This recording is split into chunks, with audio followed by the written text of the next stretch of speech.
last night, our first call came in around 8:14.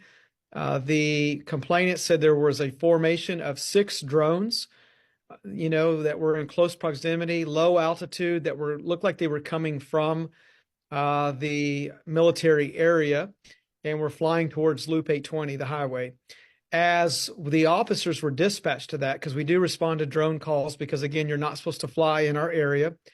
They actually saw some of the drones near John Griggs Park, which is on the north side of our city by Las Vegas Trail, very close to the water's edge, of Lake Worth.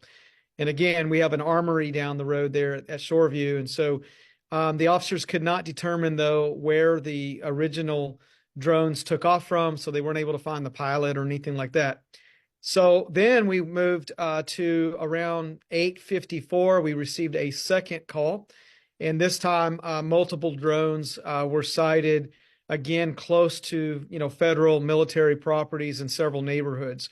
At this point, we were working with security forces at both of the military federal properties, trying to coordinate on isolating where is the person that's flying these drones. Again, low altitude, they were flashing lights. Unfortunately, we were not able to determine where they took off from or where they landed.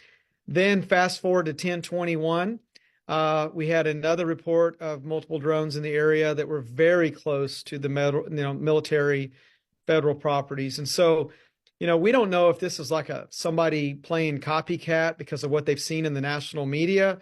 We really don't know, but I will tell you that it is illegal to operate unmanned aerial drone systems in this airspace. And so we have launched a criminal investigation. We're working with the FBI. I've been on the phone with them this morning. Last night, we were in contact with the Air Force Office of Special Investigations, which is kind of the law enforcement arm for some of the federal property. And we also were in consultation with the Naval Criminal Investigative Service, which is really the law enforcement arm of the base. And so if we can determine who put these drones in the air, whether it was one person or multiple people, you're talking that they could face criminal charges because they did not have authorization to fly in this airspace. Also, there are civil penalties as well that we can work back through the FAA. Right now, we're just looking for tips. We did receive some video. I'll send that to you, by the way, so you have the video of the drones. But at the end of the day, if someone knows who was doing this, whether it was a joke or not, we'd like to hear from you. And so contact the White Settlement Police Department, or they can contact the local FBI office here in Fort Worth or Dallas, because we've got a lot of resources on this. We do not want a repeat of this tonight.